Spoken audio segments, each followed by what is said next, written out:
You're listening to the World of Business and Taxes with Mike Lodge, keeping you informed. So let's get started.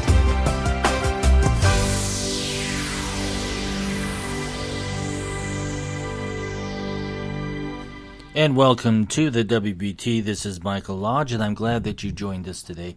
The United States Senate just published their discussion version of the new healthcare rules, the new healthcare bill.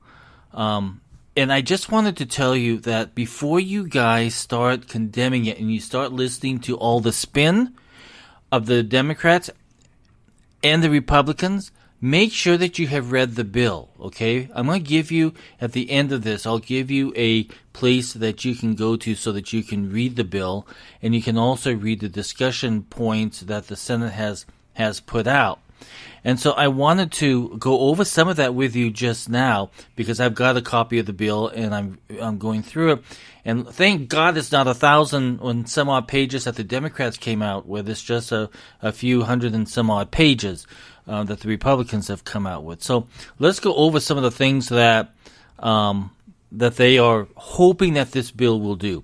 One, they're hoping that it will help stabilize the collapsing insurance markets that have left millions of Americans with no options. And there are a lot of states right now that have no options because insurance companies have left. So the Senate needs to focus on that.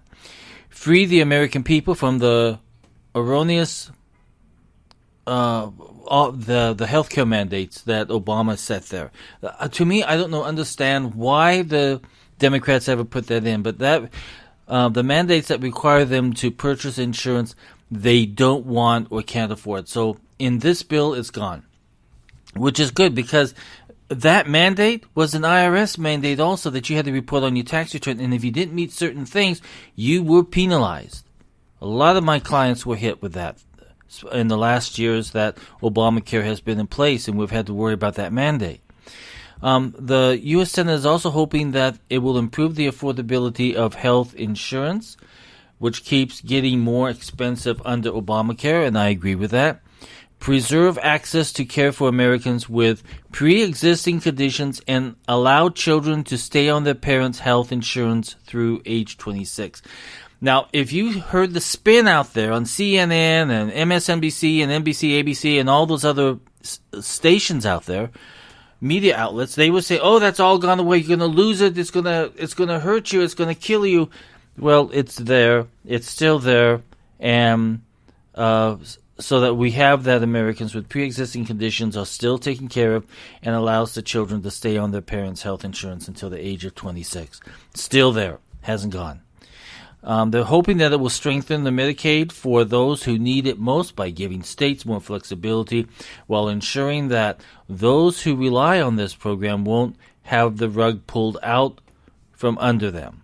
And I think that's the goal that we should really get back to because the states really know their populations better. They know their citizens better, and they know their healthcare needs a little bit better.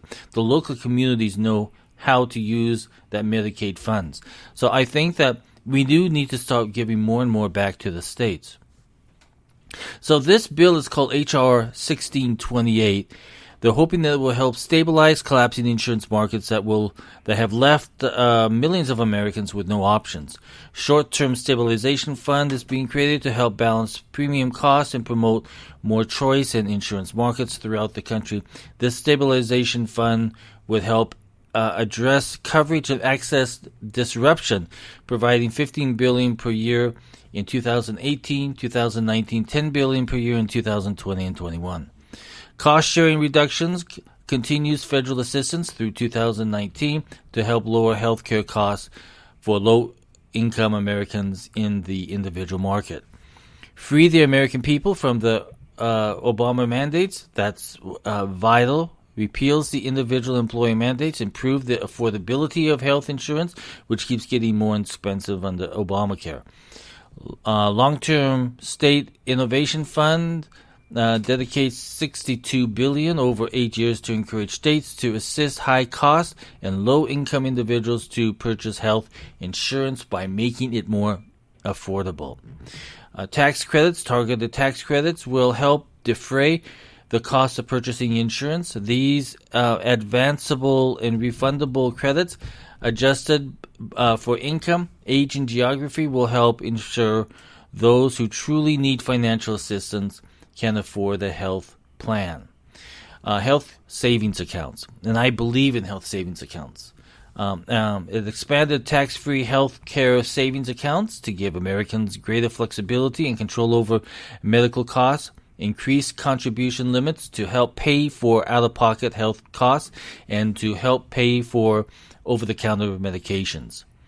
It repeals Obamacare taxes. Now, this is vital because a lot of you didn't know that when Obamacare went into place, it created 21 new taxes in there. And remember, the President Obama at the time said, oh, this is not taxes, these are fees.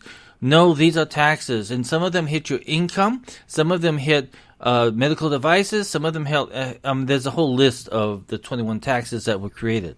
So, excuse me.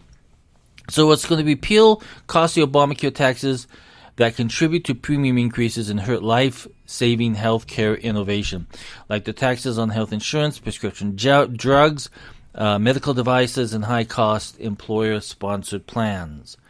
The bill also empowers states through state innovation waivers. The Obamacare 1332 waiver provides states additional flexibility to use waivers that exist in current law to decide the rules of insurance and ultimately better allow customers to buy the health insurance they want. Allow the Department of Health and Human Services, HHS, to fast-track applications from states experiencing the Obamacare emergency. It preserves the access to care for Americans with the pre-existing conditions to allow children to stay on their parents' health insurance. We discussed that before. So that has not gone away. So when people are out there saying, oh, it's gone away, oh my God, it's going to kill everybody, it's not. You're still covered. If you have a pre-existing condition, it's still within the law. It's still within the bill. Okay? So before you start going into all this, I want you to really... I'm going to provide in the written section of my podcast today. Look at it. I'm going to give you a link of where that you can go to. One, to read the simplicity of the bill, and then also to read the actual bill itself. And if you're a good attorney, you can go through that and make something out of it. But don't go on the spin that you're going to be hearing. Go on your own decision-making process. Read the bill and see what it's going to do. Don't start complaining automatically. I hate this spin. People don't even know what they're talking about. They just listen to what's being blurted out there by the media, and they don't actually read the bill.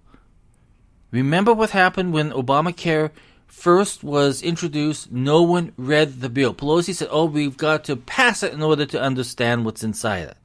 My gosh, that is not how you enter into a contract with America. That is not how you set up a bill to make it fail. You can't do it. You have made this an IRS issue and you've made it a healthcare issue, and it's foolish.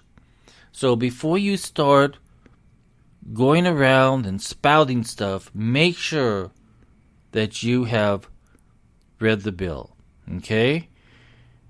If you want to see where this bill is, I have not a podcast, but a blog, and you can go to www.icontaxgroup.com, and it is there, for you to read. I'm gonna put the link in the word part of my podcast, and you can follow it there also. Read the bill. This podcast is brought to you by the real estate firm that works for you. Castle Lodge Realty Group has highly trained real estate professionals to help you buy or sell a home. Professionals that know the real estate market and will find the right property for you. Call Amy Simone at 818-636-6804. The broker in charge. It's time to go home with Castle Lodge Realty Group, serving all of Southern California. Thank you for listening. Join us again tomorrow. Stay informed with the world of business and taxes with Mike Lodge. Have a great day.